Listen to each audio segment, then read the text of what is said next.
রাষ্ট্রপক্ষ আসামি পক্ষের আইনজীবীরা কথা বলছেন, আমরা সরাসরি ব্রিফিংয়ে যাচ্ছি। বিভাগে রায় না করা মানে আপিল না করা পর্যন্ত কোনো কিছু ওই রায় বিষয়ে বলা যাবে না। তবে আসামি দুইজনের পক্ষে রায়ে এটুকু বলতে পারি যে আজকে প্রদত্ত রায়ে আমি আইনজীবী হিসেবে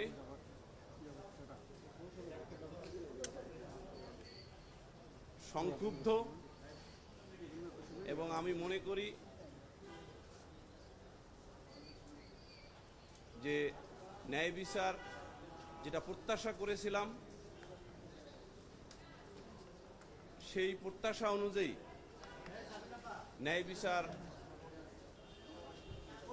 আমরা পাইনি। এবং একটি জিনিস পুরো রায় অপারেটিং পার্ট হলো সংশ্লিষ্ট ট্রায়াল ট্রাইব্যুনালের যে রায় দেয়া হয়েছিল এই রায়টি অ্যাজ ইট ইজ বহাল রাখা হয়েছে। অর্থাৎ সংশ্লিষ্ট ট্রায়াল ট্রাইব্যুনাল যাদের ফাঁসি দিয়েছিলেন এবং যাদের যাবজ্জীবন দিয়েছিলেন তাদের অ্যাজ ইট ইজ বহাল রাখা হয়েছে। আসামি পক্ষের আবেদন আমরা খারিজ করতে আপিল খারিজ আসামি পক্ষের আপিল কি খারিজ করবে? আপিলগুলো খারিজ নয়, নট অ্যালাউড। আপনি কেন সংক্ষুব্ধ? আপনার পয়েন্ট অফ ভিউটা কেন মনে হচ্ছে না এই বিচার থেকে বঞ্চিত?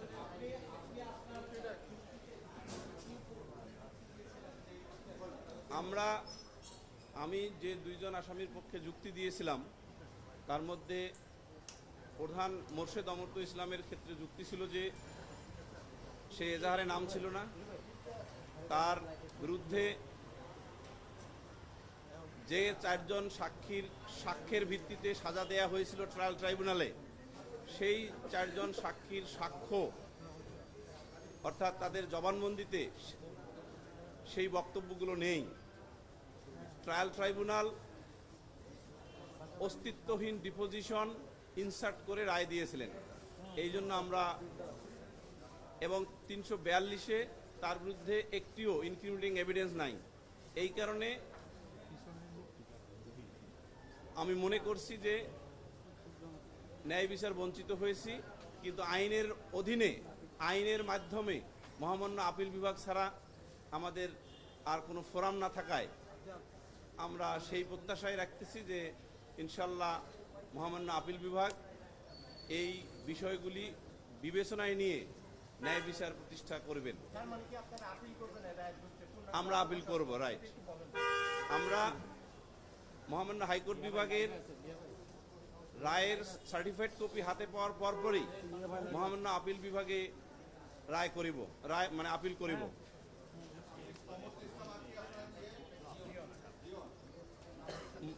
আমি আসামি মেফতাহুল ইসলাম জিয়ন এবং মোর্শেদ অমর্ত্য ইসলামের পক্ষে আপিলে শুনানি করেছিলাম। আজিজুর রহমান দুলু। ধন্যবাদ।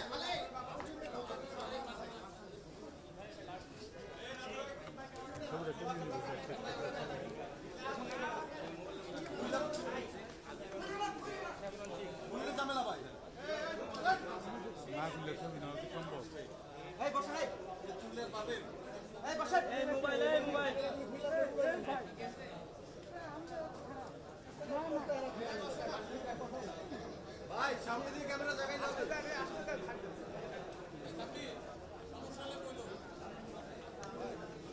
ভাই আমি ভাই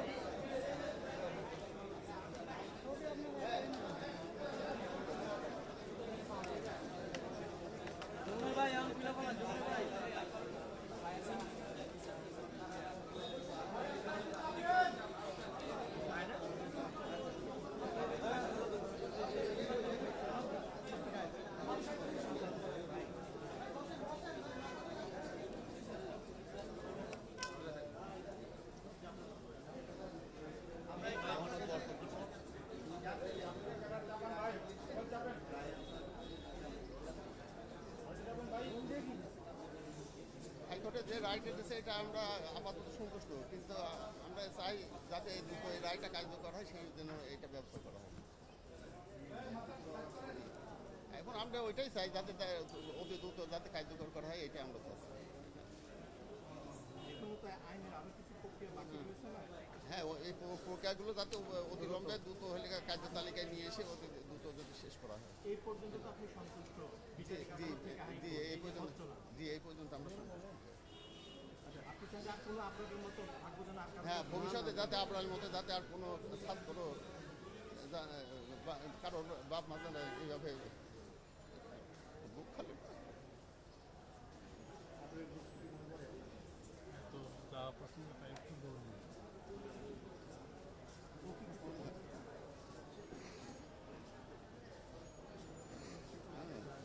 এখন স্মৃতি তো অনেক আছে, স্মৃতিটা আর কি এটা হয়তো পরে বলবো। এখন এই মুহূর্তগুলো প্রস্তুত আছে।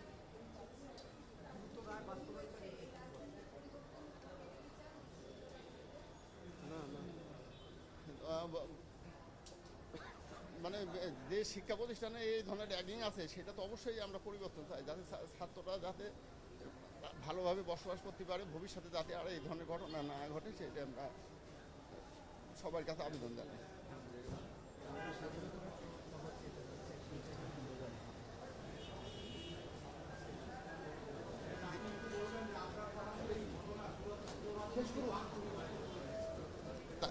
স্বাধীনতা পুরস্কার দেবে শুনছে, কিন্তু এতে সরকার সন্তুষ্ট হয়ে যে দিয়েছে, সরকারের কাছে আমরা কৃতজ্ঞতা জানাচ্ছি।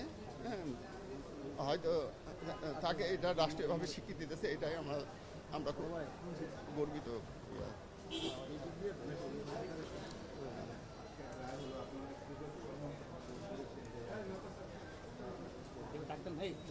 না অবশ্যই আমরা আসলে মানে সন্তুষ্ট আসলে যে আজকে যে রায়টা এটা আসলে সত্যি বলতে যেটা যে আমরা আসলে হাইকোর্ট থেকে যে এত দ্রুত একটা রায় আসবে, যদি আমি 1 বছর আগের কথা 5 বছর আগে আসলে চিন্তাও কখনো করি নাই যে এত দ্রুত একটা রায় আসতে পারে। তো এটা অবশ্যই যে হচ্ছে আমাদের পরিবর্তিত পরিস্থিতিতে একটা সম্ভব হয়েছে। তবে এখনও হয়তো অনেকগুলো স্টেপ বাকি আছে, সেগুলো যাতে দ্রুতই যাতে সম্পন্ন হয় সেটা আমাদের চাওয়া থাকবে। তো আমরা সব মানে আমরা আসলে প্রায় 5.5 বছর হয়ে যাচ্ছে যে আমরা এটা নিয়ে আসি, আবার হচ্ছে আরও কতদিন লাগবে এটা আমরা জানি না। তো এটা যত দ্রুত শেষ হবে এবং এটা একটা দৃষ্টান্ত হিসেবে উপস্থাপন হবে যাতে ভবিষ্যতে যাতে আর কারো যাতে এই ধরনের কোনো জ্ঞান যাতে না হয়।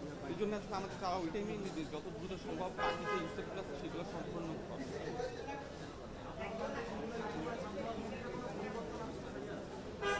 আমার যা আমরা আসলে এই ব্যাপারটা তো ছাত্র রাজনীতিতে পরিবর্তন আসছে কিনা এটা যারা রাজনীতি করে তারা আসলে বলতে পারবে।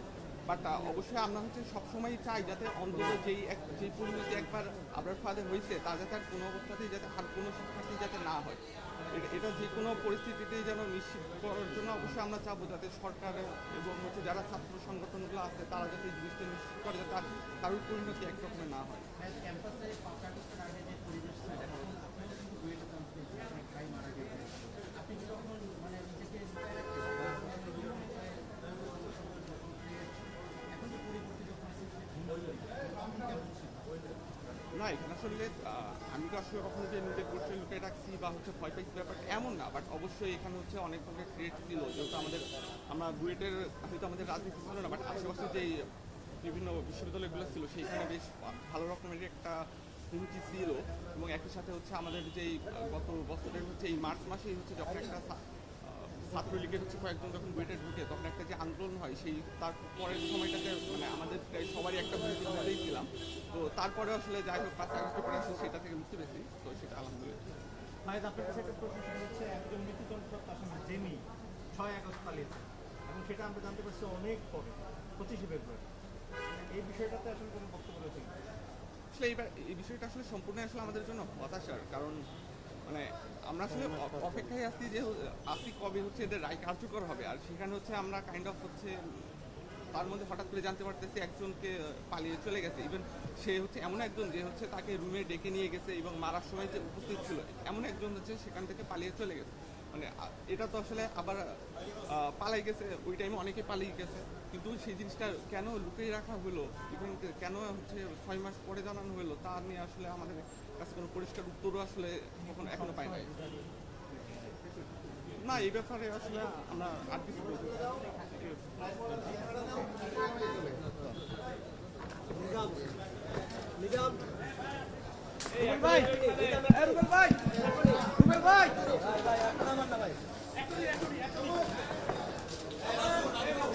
ওর ভাইয়ের কথা কি যে ক্যাম্পাসে যাতে কেউ